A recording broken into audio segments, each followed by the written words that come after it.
Bonjour, je suis Sarah Djemoui, docteure en sciences du langage et didactique de français, rattachée au Centre de recherche Grammatica de l'Université d'Artois et de l'école doctorale SHS Lille 3. Actuellement, je suis maître de conférence à l'Université d'Oran 2. Voilà, donc aujourd'hui, nous allons présenter un cours. Voici donc le déroulement de mon cours. Première chose à faire, ce sera la définition du thème et qui mènera à la problématique. Donc nous allons définir ensemble sur quel sujet nous allons travailler tout au long du cours, bien sûr. Ensuite, nous passerons au contexte de l'étude. Toute étude a besoin d'un contexte auquel elle devrait s'inscrire pour une meilleure étude. Nous passerons par la suite au cadre théorique et conceptuel. Et quand je dis théorique, ça veut dire que nous allons faire une réflexion thématique. Bien sûr, elle est préalablement faite par moi-même et mes collègues chercheurs. Donc, je vais partager cette réflexion avec vous en vous donnant, bien sûr, le pourquoi, comment, et donc les causes, les conséquences, pourquoi cette étude, pourquoi cette problématique. Et bien sûr, juste après, nous présenterons donc notre cours. Voilà, l'essentiel de notre cours, ce sera la démarche interculturelle. Voilà, c'est une démarche pédagogique, donc que vous allez devoir appliquer dans vos cours. Bien sûr, ce cours, je tiens à préciser que ce cours, il est destiné aux étudiants en master français langue étrangère, principalement les masterants de formation de formateurs et didactique de français. Mais une petite parenthèse, bien sûr, ce cours-là n'est pas exclusivement fait pour les futurs enseignants de français, puisque ici on parle de l'interculturel, donc il peut facilement s'appliquer et s'adapter à n'importe quel processus enseignement-apprentissage d'une langue étrangère. Donc, ça peut être l'espagnol, l'anglais, le chinois, le portugais. Donc, si vous êtes enseignant d'une langue étrangère, ce cours est pour vous. Donc, nous présenterons ensuite des préconisations. Nous allons vous recommander ce que vous devriez appliquer afin que ce cours soit parfait, il ne sera pas jamais parfait, mais voilà, vous pouvez le perfectionner, il sera appliqué pédagogiquement, intégré dans vos activités, que ce soit en classe, des simulations globales, des jeux de rôle, activités bien sûr interactionnelles comme le veut la nouvelle méthodologie, qui est l'apprentissage par l'actionnel. Et bien sûr, nous terminerons avec une conclusion et je vous donnerai donc des pistes de recherche, d'éventuelles recherches, avec bien sûr une bonne liste de références bibliographiques qui vont vous aider dans votre documentation. Passons à présent à notre thématique. Donc, nous allons essayer de comprendre, enfin de poser le problème afin de comprendre le thème, afin d'en sortir le thème. Voilà. Donc, regardez, imaginez un petit peu, je vous ai fait un schéma d'un iceberg et nous allons imaginer ensemble que une situation de processus enseignement-apprentissage d'une langue étrangère. Donc là, ce que vous voyez ici, ce sera l'apprenant. Ce n'est pas vous, bien sûr, puisque vous êtes enseignant, mais là, c'est l'apprenant de la langue étrangère. Et puis là, nous avons un iceberg, donc là, c'est la partie visible de l'iceberg, bien sûr, et qui représente les difficultés langagières. Bien sûr, quand on parle d'un enseignement-apprentissage d'une langue étrangère, on parle souvent des difficultés langagières. On parle de la grammaire, de la syntaxe, des fautes grammaticales, lexicales, d'orthographe. Donc, c'est ce qui est visible. Voilà, donc c'est ce que la plupart des enseignants évoquent dans leurs cours. Donc ils estiment que pouvoir ou bien résoudre les problèmes langagiers de l'apprenant va bien sûr donner une réussite de l'apprentissage de la langue étrangère en général et de la langue française en particulier, puisque moi je suis enseignante de français. Donc, ce qu'on ne voit pas, et ce que parfois, enfin, on va dire que les enseignants le voient, surtout de nos jours, puisque la question de l'interculturel a été vraiment traitée par de nombreux chercheurs. Mais ce que vos futurs apprenants ne vont pas voir, c'est la partie invisible de l'iceberg. Celle-ci va représenter des difficultés interculturelles et regardez, donc là, cette partie-là, c'est les difficultés interculturelles et si on va un peu plus loin, donc un peu plus profond, donc nous allons trouver des contenus implicites. Qu'est-ce que ça veut dire l'implicite? Bien sûr, ce cours il repose sur 3 points essentiels qui sont l'interculturalité. Donc, on parle pas de dimension culturelle, mais pas du tout, puisque la dimension culturelle, c'est quelque chose qui est figé. C'est une connaissance, ce sont des connaissances figées. Par exemple, j'ai une bonne connaissance culturelle sur le Canada ou bien sur Paris. Je connais les monuments, je connais la Tour Eiffel et tout ça. Ça, c'est des connaissances culturelles. Mais ce n'est pas ça l'objet de notre cours, c'est l'interculturel. Et le préfixe inter, bien sûr, il fait référence à l'interaction, à l'échange.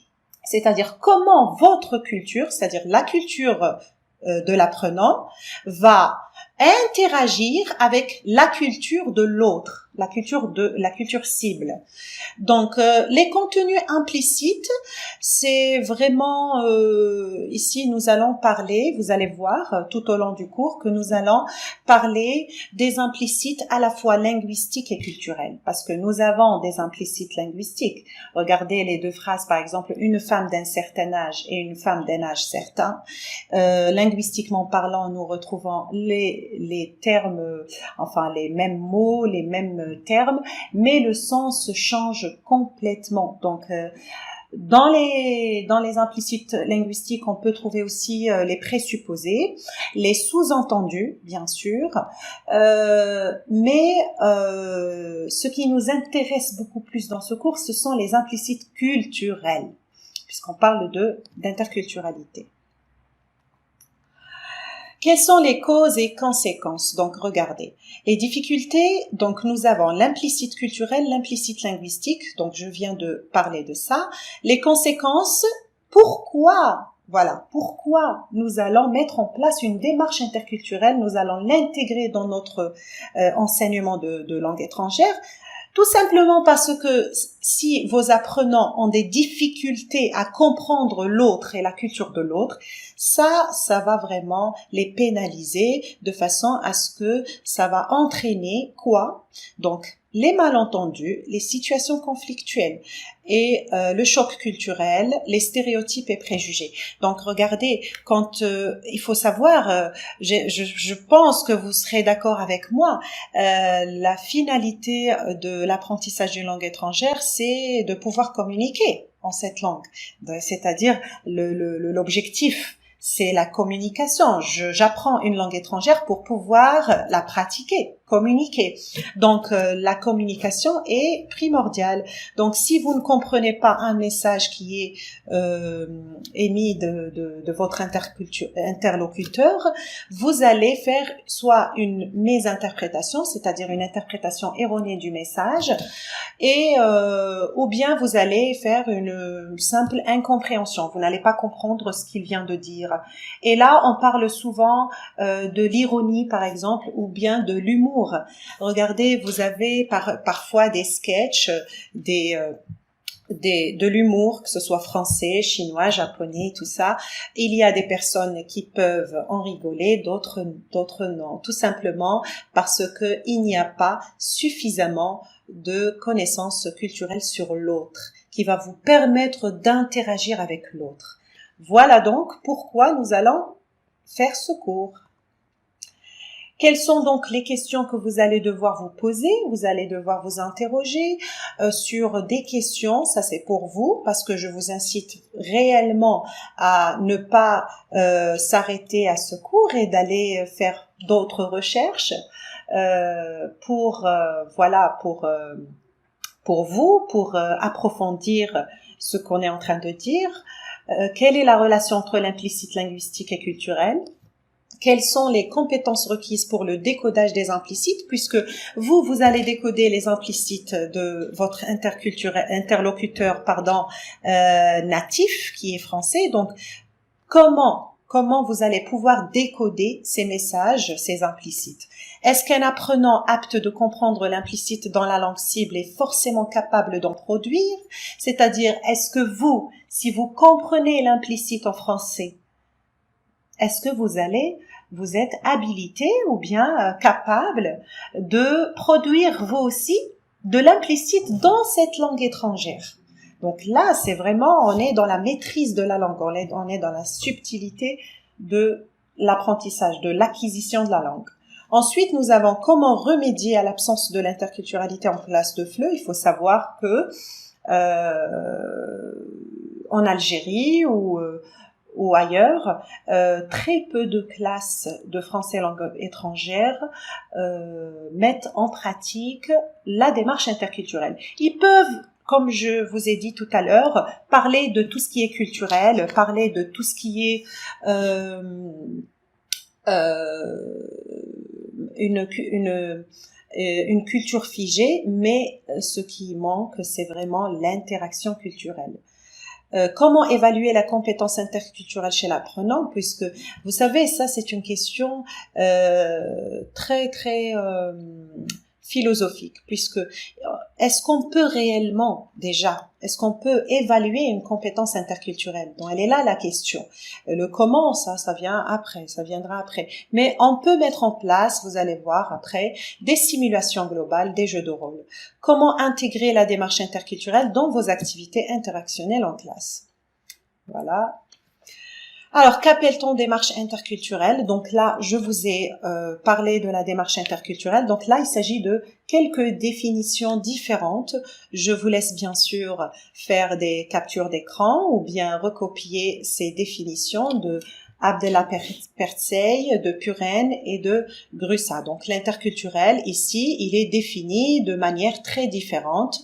Donc tout d'abord, nous avons une acceptation de soi dans son identité culturelle et de l'autre dans sa différence et un double mouvement de distanciation, rapprochement vis-à-vis de l'autre.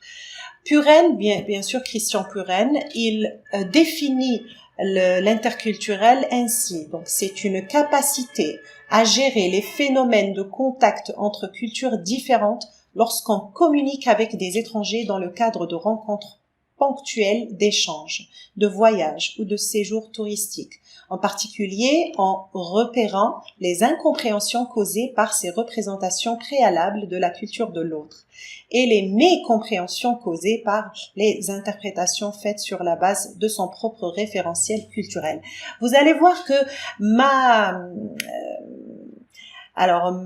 définition à moi se rapproche un petit peu de celle de Puren, tout simplement parce que j'ai été convaincue, j'ai testé moi-même, j'ai été professeur à différents publics, des publics qataris, des étudiants Erasmus, j'avais des apprenants allemands, américains et tout ça en France, et j'ai pu voir ce que c'est communiquer avec des étrangers, et bien sûr dans des cadres très différents, que ce soit dans le restaurant universitaire, en classe, en cours, dans la pause café et tout ça. Donc moi, c'est la définition qui, selon moi, représente mon cours. Voilà. Ensuite, nous avons donc l'interculturel suppose l'échange entre les différentes cultures, l'articulation, les connexions, les enrichissements mutuels. Alors, qu'appelle-t-on démarche? Voilà, donc c'est là où ça va commencer, votre démarche. Donc, quand on dit démarche, donc ça va être une application, d'accord? Cette démarche va être mise en pratique avec plusieurs étapes, et vous allez voir, c'est une expérience donc de l'altérité qui dépasse la simple comparaison entre différentes cultures. Attention, il ne s'agit pas de comparaison, hein. Vous n'allez pas comparer votre culture et votre identité culturelle à celle de l'autre, mais pas du tout. On n'est pas enfin, ça va être la première étape de la démarche interculturelle, mais ce n'est pas ça ce que vous allez devoir faire. Je vais vous expliquer quel est le but de la démarche interculturelle. La démarche interculturelle, c'est vraiment la clé pour lutter contre le jugement, contre l'ethnocentrisme, c'est-à-dire vous allez pouvoir éduquer vos apprenants à comment accepter la différence, comment accepter l'autre. Je ne suis pas obligée de faire comme l'autre, je ne suis pas obligée d'être d'accord avec l'autre, je ne suis pas obligée on va dire d'adopter les faits culturels étrangers qui me paraissent parfois un peu trop étrangers pour moi, mais je suis obligée, je pense qu'on est maintenant dans l'obligation d'accepter l'autre et de le comprendre pour pouvoir communiquer avec lui. Justement, si on veut apprendre une langue étrangère, il faudrait l'apprendre avec ses faits culturels étrangers. Voilà. Ensuite, donc, quelles sont les étapes? Donc, nous avons un processus complet à mettre en place dans la relation pédagogique. Donc, un enseignement fondé sur la médiation culturelle, un apprentissage de la différence, de l'altérité. Bien sûr constitutive de toute identité personnelle, culturelle ou nationale pour les apprenants. Alors, Jean-Marc Mangiante, qui est, bien sûr, je travaille avec lui, c'était mon directeur de thèse. Donc, il parle de la construction en classe d'un espace didactique interactionnel fondé sur le diptyque réflexivité. Voilà. Donc, nous allons maintenant vous montrer un petit peu la première étape qui est l'étape de compréhension. Afin de comprendre un petit peu les étapes et la démarche, j'aimerais employer un exemple qui est tiré d'une expérience personnelle en classe. J'étais face à un public étranger, un public qatari, et j'avais un cours, par exemple, ça je l'ai vécu, mais je vous donne juste l'exemple. Alors, j'avais un cours sur la colocation mixte. C'est un fait culturel qui est très répandu, que ce soit en France, en Europe, un peu partout dans les pays qui tolèrent cette colocation mixte. Mais ce fait culturel, en présentant mon cours, il a choqué quelques apprenants qataris que j'avais face à moi. Et donc c'est grâce à cette polémique, c'est grâce à ce choc culturel que j'avais vécu en classe que j'ai décidé d'étudier l'interculturalité, justement pour pouvoir éviter, parce que vous allez voir, durant toute votre carrière d'enseignant, vous allez avoir affaire à des cours, des séquences, des textes qui comportent pas mal de choses, de faits culturels qui ne sont pas propres à la culture algérienne ou bien à la culture de l'apprenant, peu importe la nationalité de vos apprenants. Voilà, donc la compréhension, c'est l'observation. Donc j'ai commencé à expliquer ce que ça veut dire colocation. Donc nous allons prendre la colocation tout au long de la démarche comme exemple. Observation, nous avons comparé donc le mode d'hébergement avec le public, donc chez lui, avec sa propre culture et avec le public natif qui est français. Compréhension et recherche d'équivalence et d'invariance. Donc il faut demander à vos apprenants, est-ce que cela se fait chez vous Comment le voyez-vous?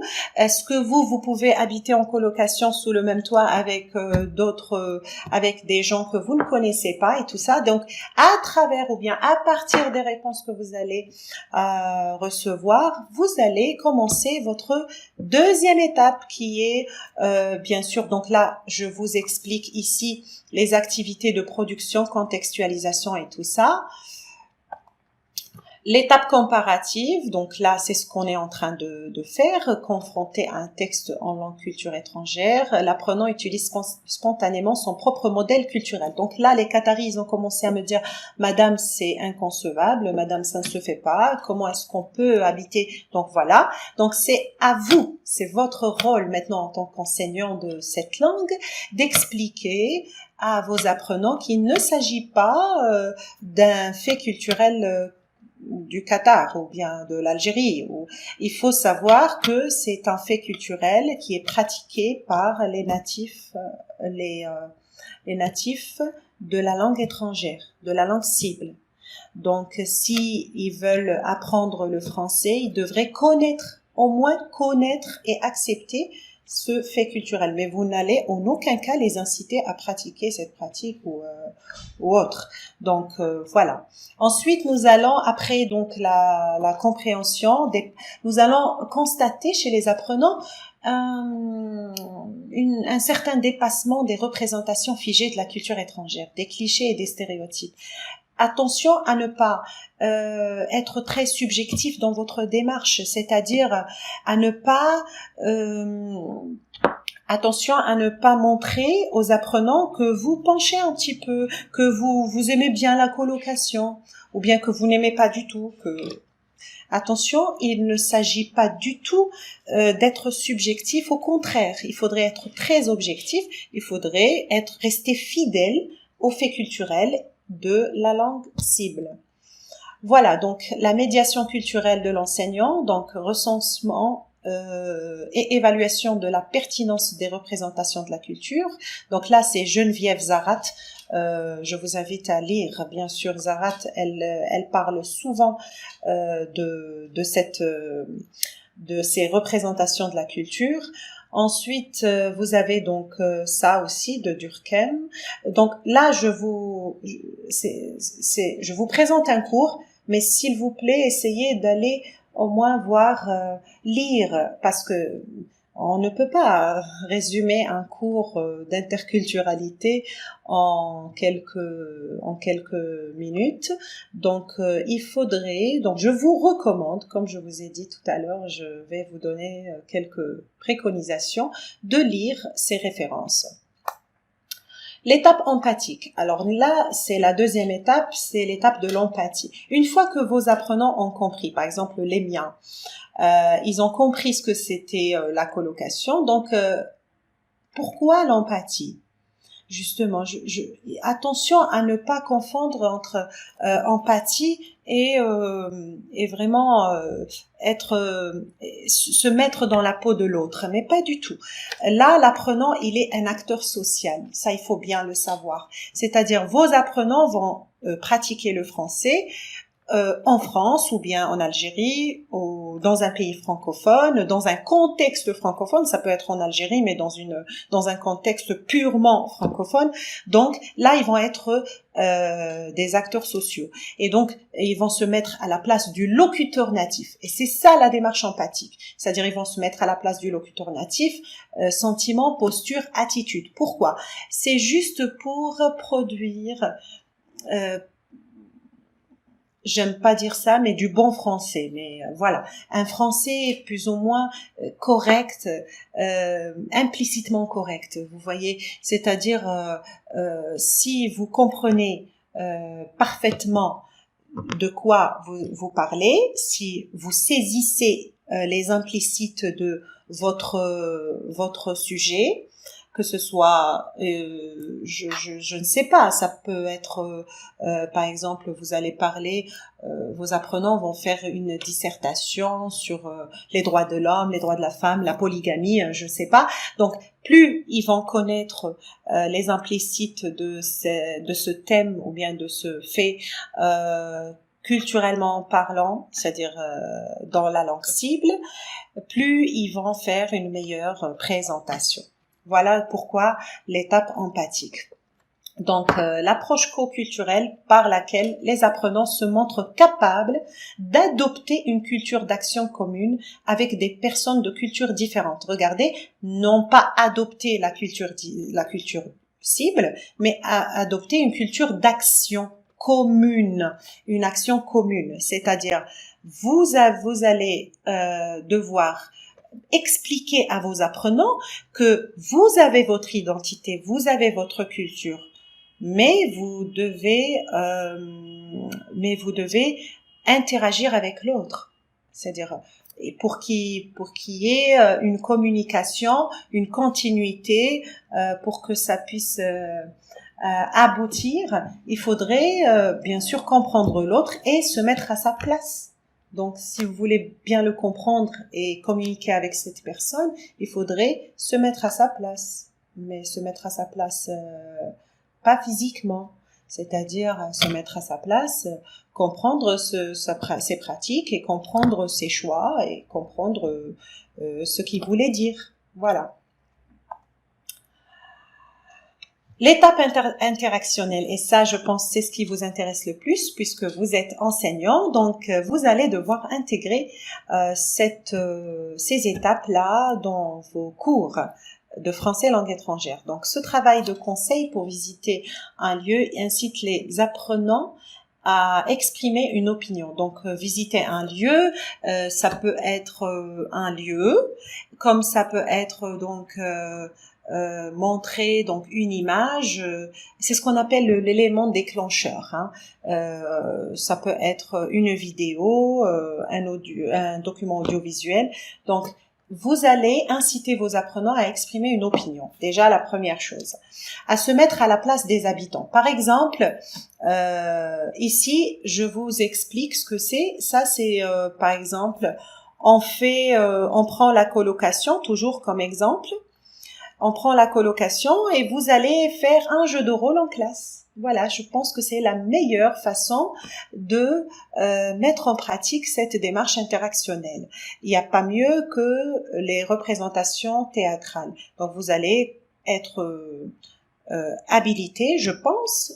Vous êtes en master, donc vous avez certainement fait les représentations théâtrales, à créer un scénario, à répartir les rôles, et puis à faire une simulation.